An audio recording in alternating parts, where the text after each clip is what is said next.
Hello दोस्तों, तो स्वागत है आप सभी का एक बार फिर से आपके अपने यूट्यूब चैनल जिसका नाम है यूपीएससी हिंदी मीडियम। जी हाँ दोस्तों, तो आज मैं आप लोगों के सामने मैं जो है तो रसिया के बारे में उसका पूरा इतिहास और जो है तो वो इतना बड़ा क्यों है, क्या आपने कभी सोचा? नहीं।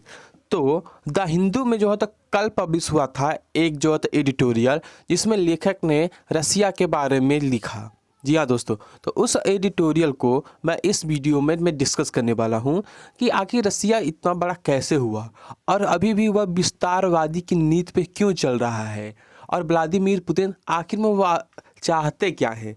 जैसे कि आप लोगों को तो पता ही होगा कि रसिया और यूक्रेन के कॉन्फ्लिक्ट जो है तो बढ़ता ही जा रहा है, और जो है तो यूएस जो है तो समय समय पर जो तो वार न करता जा रहा है रसिया को, लेकिन फिर भी रसिया जो है तो मान नहीं रहा है। तो बात करते हैं मैं इसके इतिहास से, लेकिन वीडियो में आगे बढ़ने से पहले अब मेरी आप सबसे एक गुजारिश है कि आप वीडियो को लाइक और चैनल को सब्सक्राइब जरूर कीजिएगा। तो जितना बड़ा आप रसिया देख रहे हैं ना, तो वास्तव में रसिया इससे भी बहुत बड़ा था, जो 1991 में वो टूट कर अब इतना बड़ा रह गया है। तो रसिया का कौन कौन से भाग जो रसिया से जुड़े थे वो अलग हो गए। तो एक होगा यूक्रेन, ये जो तो काकेकस के जितने भी देश हैं, ये जो बाल्टिक सागर के जितने भी देश हैं, ये सब पहले रसिया से ही जुड़े हुए थे, रसिया का ही भाग थे। किंतु 1991 में रसिया में बहुत बड़ी आपदा आ गई, रसिया बहुत बड़ा परेशान हो गया। ठीक है, क्योंकि वर्ल्ड वार 2 के बाद रसिया जो है धीरे धीरे कमज़ोर पड़ता गया और वो इतने बड़े भूभाग को वो संभाल नहीं पाया। एज एग्जाम्पल, जैसे मुगल साम्राज्य इतना बड़ा होने के बावजूद अच्छे कुशल शासक ना होने के कारण वो कई टुकड़ों में टूटता गया, और जो है तो यही उसके पतन का कारण बन गया।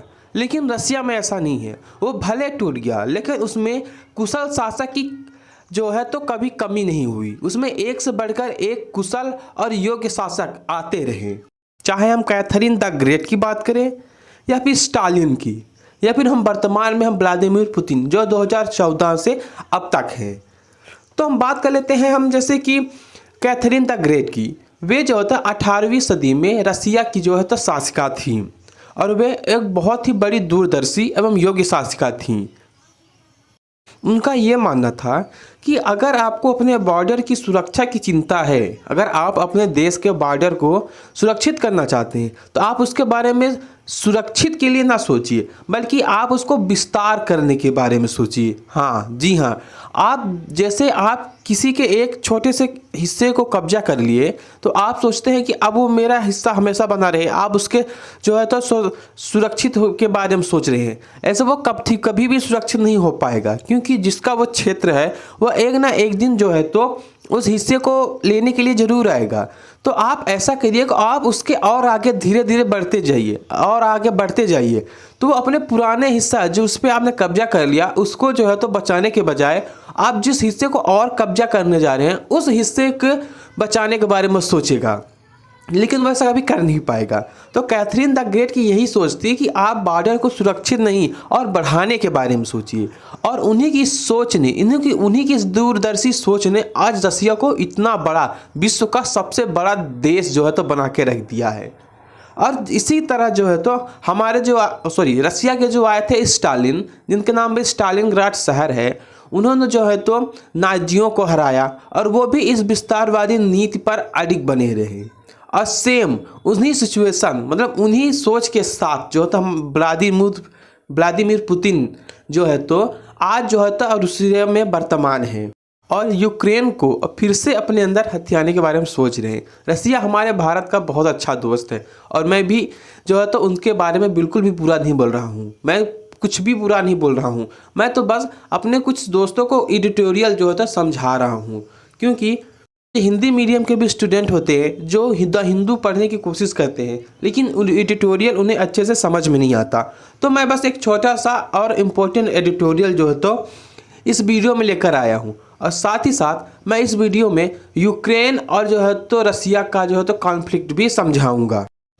यूक्रेन रसिया का जो कॉन्फ्लिक्ट है, यूक्रेन और रूस सैकड़ों वर्षों के सांस्कृतिक, भाषाई और पारिवारिक संबंध जो है एक दूसरे से साझा करते हैं, क्योंकि ये दोनों जो है तो एक ही देश में थे, और फिर जो है धीरे से यूक्रेन जो है रसिया से अलग हो गया। ठीक है, जब से यूक्रेन सोवियत संघ से अलग हुआ है, रूस और पश्चिम देशों ने इस क्षेत्र में सत्ता संतुलन को अपने पक्ष में रखने के लिए लगातार संघर्ष किए हैं। मतलब जैसे कि नाटो हो गया उधर, और जो नाटो चाहता है कि यूक्रेन जो है तो नाटो का सदस्य बन जाए, और वास्तव में यूक्रेन भी यही चाहता है कि वो जो नाटो का सदस्य बन जाए। नाटो का सदस्य बनने से जो तो नाटो की सभी सुविधाएं यूक्रेन को प्राप्त होंगी, और यही बात जो है तो रसिया नहीं चाहता। पश्चिमी देशों के लिए एक जो तो बफर जोन, मतलब कि अमेरिका और यूरोपीय संघ के लिए यूक्रेन, रूस और पश्चिम के बीच एक महत्वपूर्ण बफर जोन है। रूस के साथ तनाव बढ़ने से अमेरिका और यूरोपीय संघ यूक्रेन को रूसी नियंत्रण से दूर रखने के लिए दृढ़ संकल्पित है।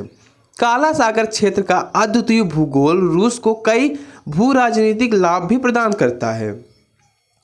अब जो है तो यूक्रेन में ना बहुत सारे विरोध प्रदर्शन भी हुए, जैसे यूरो मैदान यूक्रेन में प्रदर्शनों और नागरिक अशांति की एक लहर थी, जो नवंबर 2013 में कीव, यानी कीव जो है तो यूक्रेन का एक शहर है, कीव में नेजालेजोनिस्ती मैदान में सार्वजनिक विरोध के साथ शुरू हुई थी। रूस और यूरेशियन आर्थिक संघ के साथ घनिष्ठ संबंधों को बढ़ावा देने के साथ यूरोपीय संघ के साथ समझौते पर हस्ताक्षर को निलंबित करने की यूक्रेनी सरकार के फैसले के साथ विरोध तेजी से हो रहे हैं।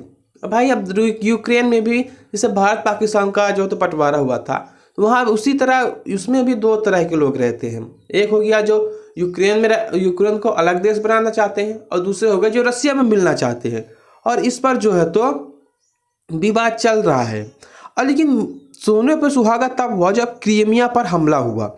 रूस ने जो है तो यूक्रेन से क्रीमिया को जब्त कर लिया, जो कि द्वितीय विश्व युद्ध के बाद पहली बार किसी यूरोपीय देश ने किसी अन्य देश के क्षेत्र पर अपना अधिकार स्थापित किया। यूक्रेन के क्रीमिया प्रायद्वीप पर कब्जा क्रीमिया में रूसी सैन्य हस्तक्षेप के बाद हुआ। यह वर्ष 2014 की यूक्रेनी क्रांति के बाद हुआ, जो दक्षिण और पूर्वी यूक्रेन में व्यापक अशांति का हिस्सा था।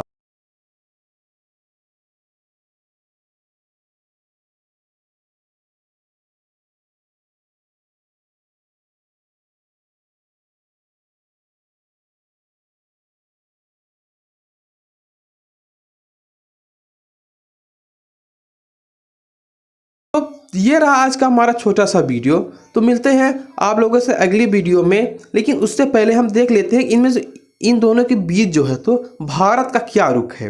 पश्चिमी शक्तियों द्वारा क्रीमिया में रूस के हस्तक्षेप को लेकर भारत जो है निष्पक्ष बना हुआ है। बहुत सही बात है, क्योंकि भारत किसका साथ दे, रूस भी जो है तो इसका बहुत बड़ा हितैषी है।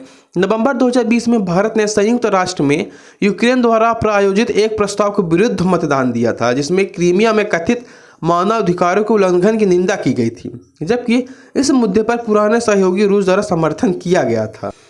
तो मिलते हैं आप लोगों से अगले वीडियो में, लेकिन हाँ, वीडियो छोड़ने से पहले लगे हाथ आप वीडियो को लाइक और चैनल को सब्सक्राइब जरूर कीजिएगा। तब तक के लिए बाय।